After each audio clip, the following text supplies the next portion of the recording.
It's my honor to introduce Ruth, who was our host.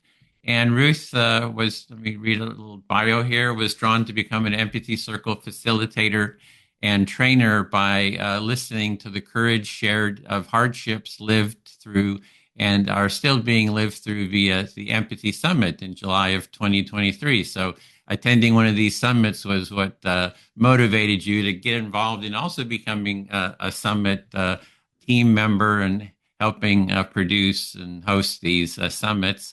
And so you've been also for over a year, uh, almost a supporter and team member here. So I'll pass it on to you and your topic, which you'll introduce. So that's it. Go take it away, Ruth. Thank you very much. So some powerful speakers to follow here.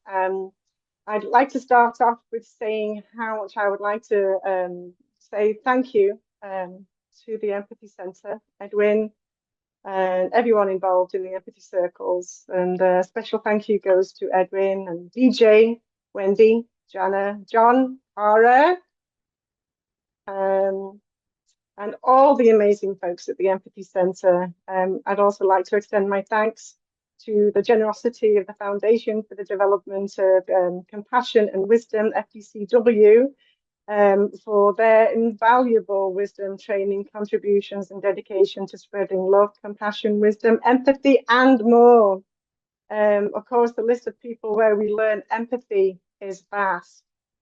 So I'm going to share my little rinky dinky slides. So bear with me here. I appreciate that. Thank you. So here we are. So the foundational practice of the empathy movement through the empathy circles.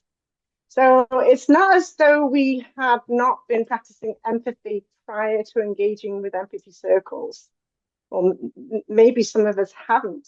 And that's a presumption I have to be careful not to presume. However, the foundational practice of the empathy circles gives us the opportunities to stop or even pause, just listen, feel, reflect, bounce around what we think we're hearing the other person is saying. So in the empathy circle, hopefully we're, taking off all the rough edges. We're not applying judgments. We're not asking questions. Hopefully, we're not diagnosing. No, no, no. No advising. No, no, no. No detaching. And a strange one that I thought was experiencing not sympathizing in an empathy circle. That was very difficult when I first, but it was enlightening at the same time. Oops, sorry, my leg just fell off my table. Anyway, so I shall continue as if nothing happened. So yes, good morning, good afternoon, and good evening, everybody. It is an honor to be here today to discuss a practice that has the potential to transform not just the way we listen, but the way we connect. What are we connecting with? We're connecting with ourselves, we're connecting with others, and some of us, if we wish to, we can connect with the whole wide world. So the foundational practice of empathy circles are more than a tool for communication. They are a gateway to a deeper understanding of the speaker, along with a genuine connection. So today I'm going to explore a few key ideas with you. So authenticity, exposing the strength and challenges of the vulnerable aspects of ourselves. Or it could be a feeling, a thought, an idea, an event. So how do we normally listen? What are we actually hearing? Whether we truly feel what we embodying what the other person is saying to us? How can we reflect without allowing our own opinions, biases, or advice to cloud that process? We need to keep ourselves at the bottom of the stairways. We listen to that other person. We need to separate ourselves for that temporary moment or that temporary time that we're listening to the other person. Um, and then finally, I'll talk about how empathy circles provide a framework to address these challenges and open the door to authentic connection. So I have a cute little slide here. There we go. There's my share button. Here we go.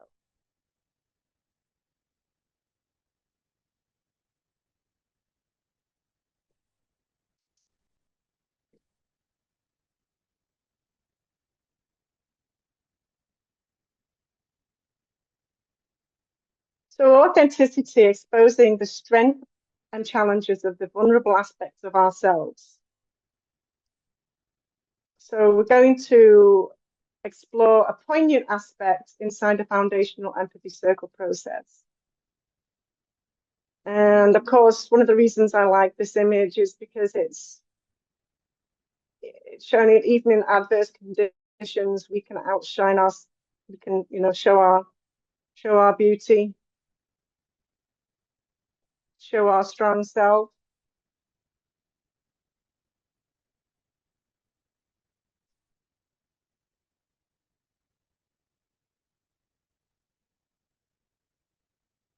So the simple truth, vulnerability is not easy. To open up and share deep personal aspects of ourselves can require courage and humility. In empathy circles, this challenge could be amplified by the setting itself. You may be sitting with people you've only just met, or individuals you've known for a few months or a year or more. Either way, the sense of uncertainty can or could feel immense. So yeah, in vulnerability, does connection arise? Can connection arise in this state? We're in a vulnerable state. When we share our fears, our struggles, our imperfections, are we allowing others to see us as we truly are? Can we be authentic and show or reveal that to others? This authenticity can build bridges of understanding and trust that might have otherwise taken years to form. It is this moment of raw openness that the empathy circle reveals its greatest strength, creating a space where judgment is suspended and listening takes center stage. So the benefits of revealing vulnerabilities in such a setting can be profound. So it can foster mutual understanding, hearing another struggles, reminds us of our shared humanity, breaking down walls of isolation. Let's break down those walls of isolation. Secondly, it cultivates personal growth by daring to speak our truths. We often find clarity and even healing. So lastly, it strengthens the fabric of community. The trust built in empathy circles often extends beyond this session, enriching relationships in broader context. But let's not ignore the disadvantages. So vulnerability, especially with relative strangers, carries risks. There could be the fear of being misunderstood or judged, regardless of the empathy circle's intent to avoid these outcomes. There could also be the potential for emotional overwhelm, as sharing or hearing deeply personal experiences can be intense. And for some, revisiting painful memories might feel destabilizing. So being self-aware, and the speakers today have brought that up a lot. Being self-aware, knowing and recognizing our personal boundaries is essential. Exposing our vulnerability is a choice. Honoring our limits is valuable. So honoring our limits is as valuable as stepping outside of them. So how do we navigate these challenges while reaping the rewards? It begins with trust in the process. So the facilitator and the group's commitment to active, non-judgmental listening. So clear guidelines are crucial, and participants should know that they can share only what they feel comfortable revealing. And I have this is the link to the summit that I attended 2 years ago. empathy in the peace and reconciliation process from a Rwandan perspective. Wow. So when I heard the vulnerabilities that were shared in the summit, there were just tears just rolling. It was like, yeah, just rolling down my face. Um, so it had a profound impact on me listening to these people sharing their truths to a bunch of people they've never met before. So the courage of those sharing the vulnerabilities were open and boundless. They were so extremely emotionally powerful, extraordinarily healing. So healing was taking place, you know, and this healing is always a work in progress. So that is worth maintaining harmony. The sheer courage behind these experiences from either side were incredibly moving. They sounded raw, open, and boundless, and an extraordinary tribute to the human spirit's strength. So, again, I offer my thanks to Edwin Rush for the opportunity to be able to be part of a community of people who have discovered ways to communicate through the empathy circles and holding that space of empathy. So, again, revealing our vulnerabilities in an empathy circle is both a challenge and a gift. Challenge due to possibly confronting a fear of exposure and judgment. Something can come up in an empathy circle that you weren't expecting to come up. And so it can be a surprise to the participant that they weren't even aware they had this fear. And it's like, oh, wow, it can be insightful to some people at some moments, which is amazing to see and experience. So yeah, being able to listen empathetically to another is precious. Being able to actually acknowledge and hear ourselves as the other person reflects us. So we speak, they reflect back what they hear, and maybe we haven't heard ourselves in that light before. It can be like, really? I said that? Oh wow, right? It could be a good thing or a bad thing, but yeah, so being able to actually acknowledge and hear ourselves can turn our perspective to what we are thinking we are saying towards what we are actually saying. So the empathy circle offers an opportunity to repeat what we say, to feel and reflect what indeed we are intending others to hear, if that makes any sense. I hope it does. So listening to okay, so how do we normally listen? Listening is something we can often take for granted. From a young age, we're taught to hear words, but rarely are we taught how to listen. And most of us listening is passive. We listen to respond or give advice, or simply wait for our turn to speak. Sometimes we half listen while our minds are elsewhere, thinking about what's next on our agenda or how we feel about what's being said. This type of surface level listening serves a purpose in daily interactions, but it leaves little room to real connection. Why? Because it's not grounded in presence. So what do we actually hear? Lost my point there. So when we only half listen, what we hear is often fragmented. We might catch the words, but miss the emotions behind them. Consider this. So how often do we hear someone's pain? Well, we dismiss it because it's inconvenient or it's uncomfortable for us. So we hear their joy and then fail to join in, like Cara was saying, like amplify that joy, reflect, like, yeah. And I know that Zach is going to speak after me about house parties, so there's going to be a lot of joy there, I'm thinking. So what we think we hear is shaped by our own filters, our past experiences, assumptions, and judgments. So in this way, we don't just hear others, we overlay their words with our internal noise. It can be quite loud sometimes. So I'd just like to pause here and give everybody in the Zoom room a moment to kind of take a moment to feel what you're feeling right now.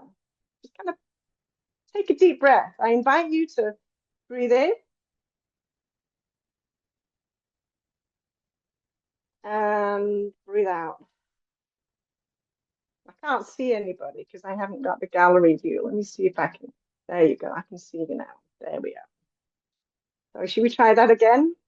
Inviting you just to feel. And are we a 1 minute thing, Edwin? You've got about a Can you minute and a hear me? half. All right. So let's do that again. Just breathe in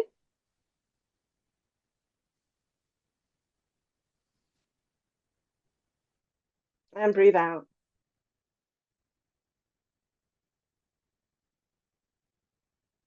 So I've got a lot more to say. I guess I haven't kept to my little timeline here. So I'm going to close with a slide. Thank you very much for listening. Here we go. Find it.